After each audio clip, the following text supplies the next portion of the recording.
Bonjour Aimé, Bonjour Elisabeth. nous sommes à Arcachon aujourd'hui pour faire connaissance. Alors, parlez-moi de vous.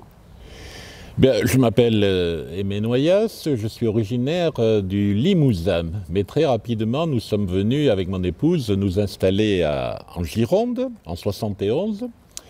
Et en 1999, nous avons acquis un appartement à Arcachon et c'est ainsi que je suis tombé amoureux du patrimoine et aussi de l'histoire qui va avec en ce qui concerne Arcachon, mais également le bassin d'Arcachon. Et alors, quel a été votre métier avant de vous consacrer au patrimoine? Eh bien, j'ai fait toute ma carrière à EDF, Électricité de France. J'ai commencé à travailler dans les Landes et puis ensuite je suis venu en Gironde et je suis parti à la retraite en Gironde après avoir fait plusieurs métiers, mais mon métier d'origine c'est électricien. Très bien. Alors, parlez-nous de HTBA. Ah, HTBA, voilà un groupe Facebook, mais qui n'a pas été toujours sur Facebook. Nous l'avons créé en 2003 avec un ami arcachonnais qui s'appelait, puisqu'il est malheureusement disparu, Noël Courtaigne. Toujours son site internet est actif, leonc.fr. Et avec Noël Courtaigne, nous avons créé en 2003 ce groupe Histoire et Tradition du bassin d'Arcachon en direction de tous ceux qui s'intéressaient au patrimoine, qu'il soit naturel, culturel, artistique, du bassin d'Arcachon. Alors ce groupe a commencé à fonctionner hébergé par le site Yahoo et puis ensuite nous sommes passés il y a quelques années sur le réseau social que tout le monde connaît, Facebook. Actuellement, ce groupe atteint 4500 adhérents. Alors quand je parle d'adhérents, bien sûr, la participation aux discussions et aux activités du groupe, c'est totalement gratuit, bien évidemment. Parce qu'une particularité du groupe, on ne se contente pas de discuter, on va découvrir le samedi, le dimanche, parfois en semaine, notamment pendant les vacances, on va découvrir le patrimoine du bassin d'Arcachon dans toutes les communes qui entourent le bassin et même des communes un petit peu plus éloignées comme Mios, Belin-Bélier, Le Barp, Salles et même on va même chercher des voisins des Landes qui habitent les communes de Sanguinet et de Biscarrosse. Bah écoutez, je suis ravie qu'il y ait autant de gens qui s'intéressent au patrimoine. Alors, aujourd'hui, vous nous avez donné rendez-vous à Arcachon et là, il y a un édifice. Ah, un édifice emblématique d'Arcachon, puisque en fait, c'est là où l'histoire d'Arcachon a commencé. Nous étions en 1519 et un moine, Thomas Illyricus, qui est arrivé de l'ancienne Yougoslavie de l'époque, vient s'établir ici à Arcachon avec l'autorisation de l'évêque de Bordeaux et aussi du seigneur local qu'on appelait à l'époque le captal de Buch. Il vient ici donc en 1519 pour prier, pour écrire, pour méditer.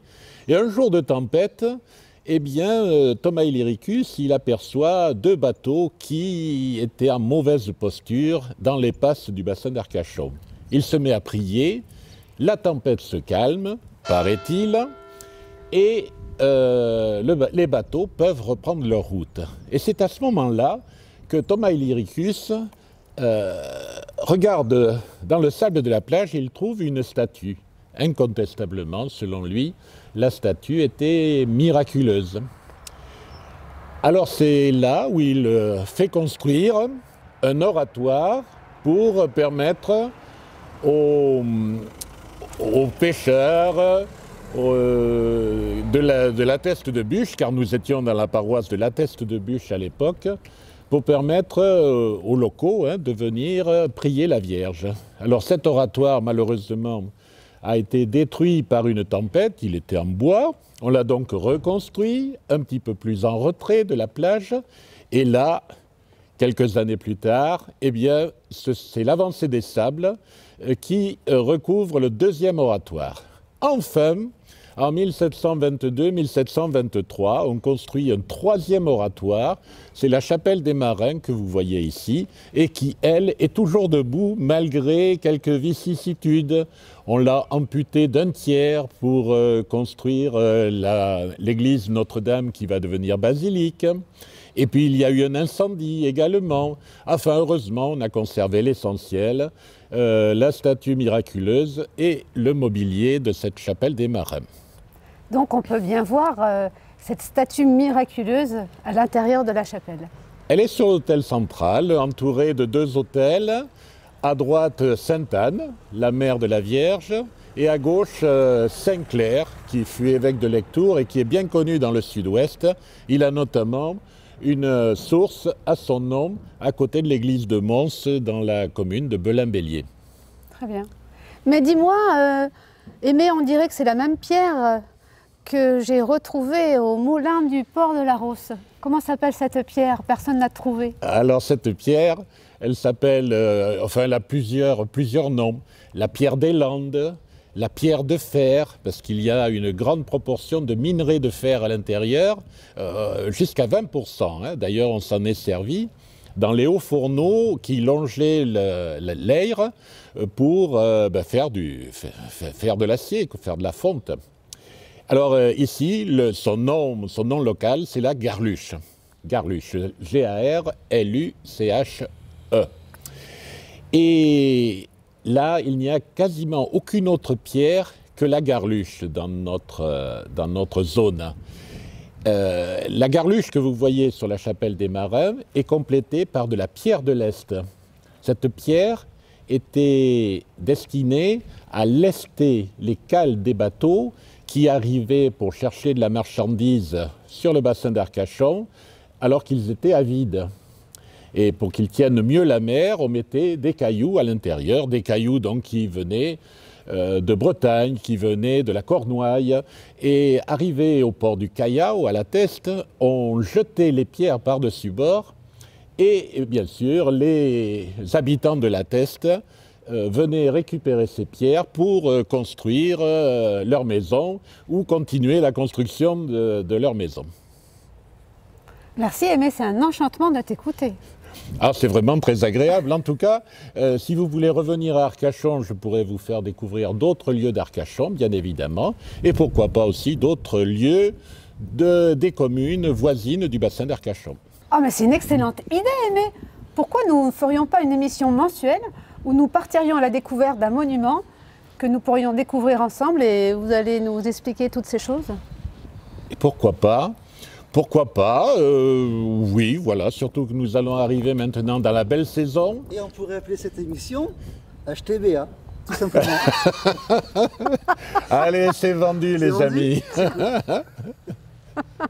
Alors on se dit à très vite. On se dit à très vite, Elisabeth et Damien, et puis merci d'être venus jusqu'à Arcachon aujourd'hui. Avec grand plaisir.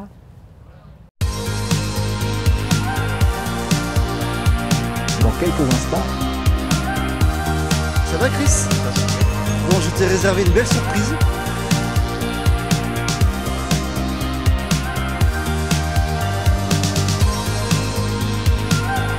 Le bassin, c'est ça.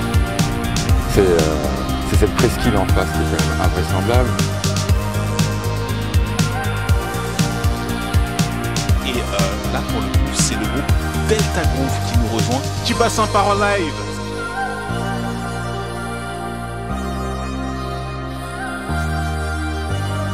Nous vous foulons le président et nous explique l'importance de préserver les eaux souillées. Il est là, il est là, il est là. Jack, welcome to French. How are you? 29 août à la salle Omnisport Étienne Turcot. Je t'explique. Nous, sur le bassin, beaucoup d'entre nous... Etc. de faire de la déco sur cailloux.